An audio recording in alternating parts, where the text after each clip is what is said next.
Hello everyone, this is my 7-round NFL mock draft for the Philadelphia Eagles using PFF's simulator. Oh boy, I got a spicy one for you guys out there and ladies. I've done a mock draft for every single one of the 32 teams in the NFL, and I think this is one of my favorites. It just really flowed really well, even though there's not a lot of selections here. I love what the Eagles were able to get out of this draft with such limited selections, and I think if they get anything near this, they'll be able to propel them back into Super Bowl contention in that NFC. Now, with the first selection, I took at 21, I took Grant Delpit, safety, LSU. I love this player.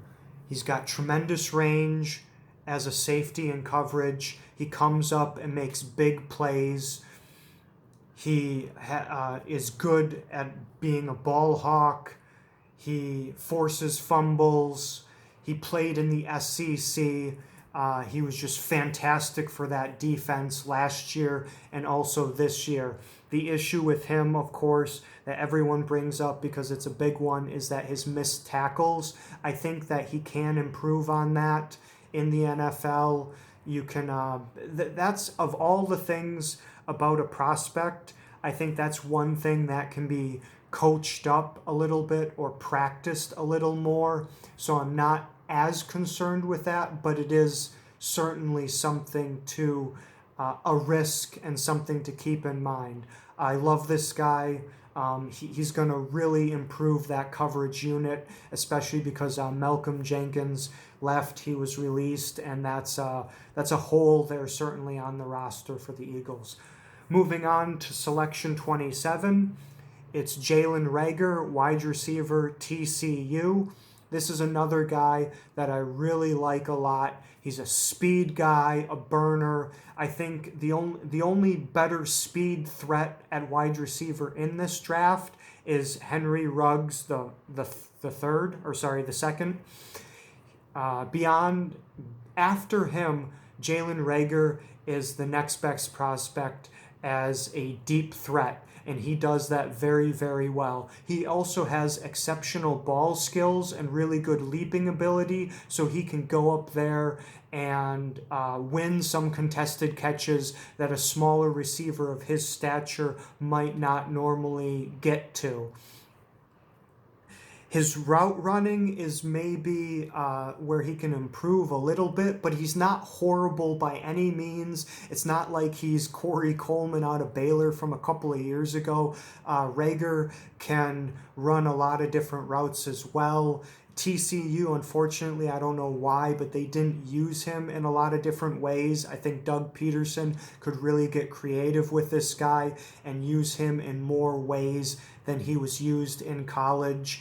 And also, when it comes to speed players, I like him a ton more than someone like a KJ Hamler that I think's being mocked to the Eagles as well a lot. Hamler has amazing speed as well, but he doesn't have the tracking ability. He doesn't have the ball skills of a Reagor, and so I really worry about him missing a lot of targets.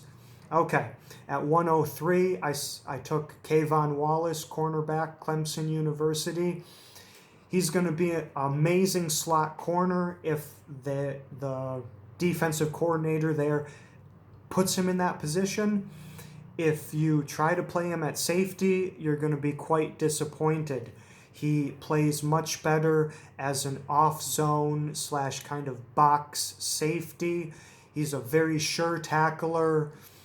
He can cover the running back. He can cover the flat areas. He can cover the tight end over the middle of the field. He does all of those things quite well. The thing that he's not so great at is if you play him like 20 or 30 yards, well, not quite that deep, but if you play him a good 20 yards off the line of scrimmage and he has to be like a single high free safety, the last man of defense, then he struggles to make some tackles in the open field, and his instincts and recognition are not the best if he's put in that role.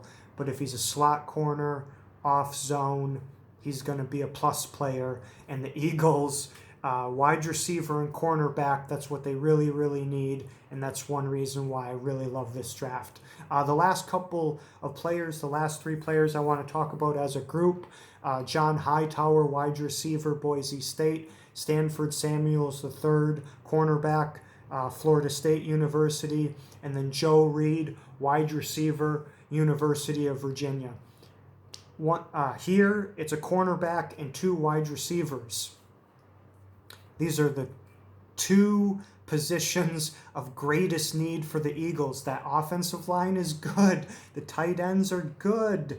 The defense is solid. Like, the defensive line is good. The linebackers could be improved, but I don't think linebackers a super important positional need in the NFL anymore.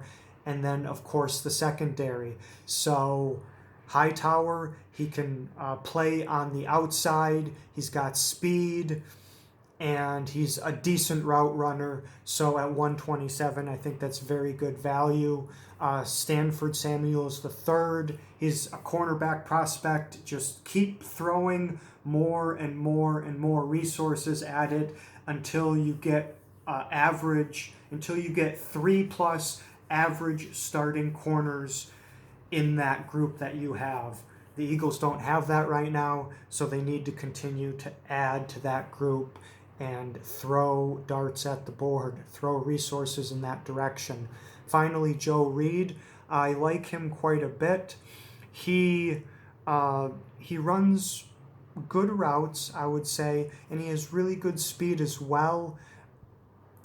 He got targeted a fair bit at Virginia as well. He had some pretty solid production, and the extra value with him is that he's gonna bring some special teams ability. He can return some punts and kicks, I feel, and be an above average special team player in that regard. So let's touch on the trade that I made. The Eagles received the 27th pick, and I gave up the 53rd, 145th, and 168th. You might feel that that's really a lot. I don't think it's too much, because first of all, the 53rd selection is outside of the top 50, as you can see, and I think there's a big drop off between the top 40, 45, 50 players, and then players immediately after that, all the way up until selection about 100 or 120. I don't think there's a huge difference between 55 and 80 or 55 and 100, really. You're getting a similar tier athletic and prospect at both of those points. So to give up a pick outside of the top 53 to get a top 50 player, and especially one that I like as much as Jalen Reagor, I didn't think that was too much. 145 and 168, those guys more than likely, they're not even going to make the roster. So 53 hurts a bit, of course, to give up, but basically just having to give up some 5th and 6th round picks to move up all the way into the first round and select a great position of need and a great player who I'm not even sure if at 27 if Reagor's really even going to be there in this draft. So I really like that a ton. If you've made it all the way through, I really appreciate it. And just to summarize and finalize this, I wanted to attack wide receiver and secondary. If the Eagles can improve even a decent amount in both of those areas, I think they're going to challenge, they could very well challenge the San Francisco 49ers as the dominant team in the NFC. I think they did that swimmingly here. And once again, this is one of my favorite drafts for all of the 32 teams that I did. Thank you very much. This has been about 10 minutes. I appreciate it if you've made it all the way through. Thank you, and you have a great day. Bye.